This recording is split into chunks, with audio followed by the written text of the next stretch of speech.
আসসালামু আলাইকুম। আমার চ্যানেলের নতুন একটা ভিডিওতে সবাইকে স্বাগতম।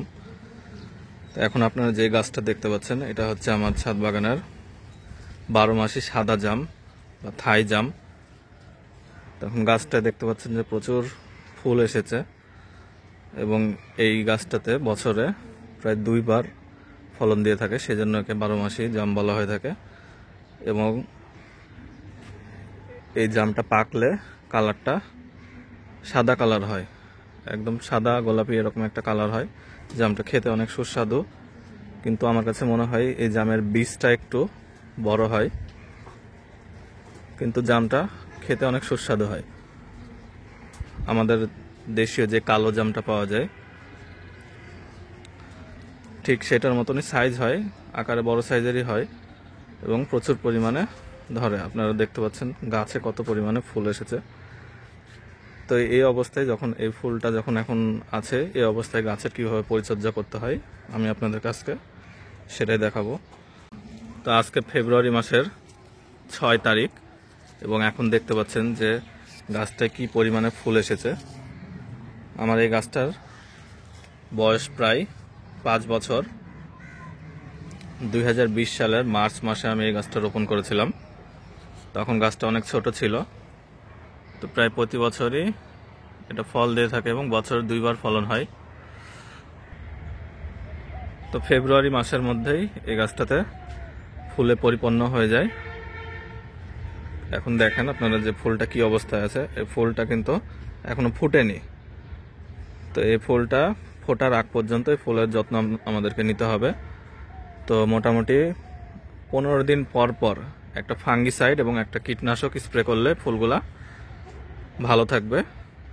তো আমি যে ধরনের কীটনাশক এবং ফাঙ্গিসাইড ব্যবহার করে থাকি সেটি আপনাদেরকে দেখাবো। আপনারা এখন দেখতে পাচ্ছেন আমার গাছটা, কিন্তু ফুল ফুটে গেলে সে অবস্থায় কিন্তু আর কোনো কীটনাশক স্প্রে করা যাবে না। এখন যেহেতু কুয়াশা পড়ছে ভোরবেলায়, সেই জন্য আমাদেরকে একটা ফাঙ্গিসাইড অবশ্যই স্প্রে করতে হবে এবং যেন পোকামাকড় না লাগে সেই জন্য আমাদের একটা কীটনাশক স্প্রে করতে হবে। তো আমি এখানে ফাঙ্গিসাইড হিসেবে স্প্রিন্ট ব্যবহার করি। আমার কাছে এটা আছে, এটা হচ্ছে ম্যানকোজেব কার্বন ডাইজিম গ্রুপের একটা ছত্রাকনাশক। আপনাদের কাছে এটা যদি না থাকে তাহলে আপনারা আমাদের দেশে পাওয়া যায় ম্যানসার, সেটা ব্যবহার করতে পারেন, বা অন্যান্য ছত্রাকনাশক ব্যবহার করতে পারেন যেখানে ম্যানকোজেব কার্বন ডাইজিম এই 2টা উপাদান থাকবে, সেই ছত্রাকনাশকটা ব্যবহার করতে পারেন।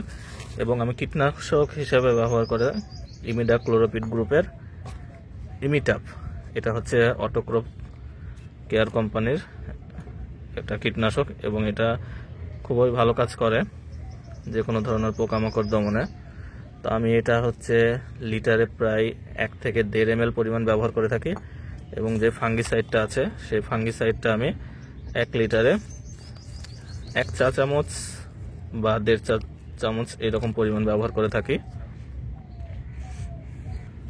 আপনারা এই ফাঙ্গিসাইড এবং কীটনাশকের সাথে কিছু পরিমাণ বোরন সারও ব্যবহার করতে পারেন, কারণ বোরন ফল আনতে সাহায্য করে এবং ফুল ঝরে পড়া রোধ করতে সাহায্য করে। এবং আরেকটা গুরুত্বপূর্ণ জিনিস হচ্ছে যে এই জাম গাছ হচ্ছে বৃক্ষ জাতীয় গাছ এবং এই গাছের প্রচুর খাবার প্রয়োজন, সেজন্য একে আমাদেরকে অবশ্যই খাবার সরবরাহ করতে হবে প্রতি মাসে 1 বার করে। আপনারা মিশ্র সার ব্যবহার করতে পারেন। মিশ্র সার বলতে গোবর সারের সাথে নিমের খোল বা সরিষার খোল গুঁড়া করে মিক্স করে তার সাথে কিছু পরিমাণ শিংকুচি বা হাড়ের গুঁড়া, এই ধরনের উপাদানগুলো মিক্স করে আপনারা সহজেই মিশ্র সার তৈরি করে নিতে পারেন। তো আমার এই গাছটাতে খাবার দেওয়া নাই, তো আমার কাছে এখন শুকনো গোবর সার আছে, জৈব সারটা, সেটা আমি এখন গাছের গোড়ায় দিয়ে দেবো সুন্দর করে।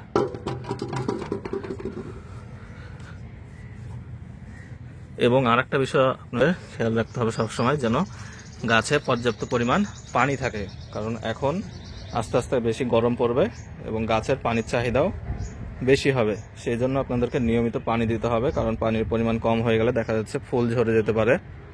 আবার অতিরিক্ত পানিও দেওয়া যাবে না, অতিরিক্ত পানি দিলেও ফুল ঝরে যেতে পারে।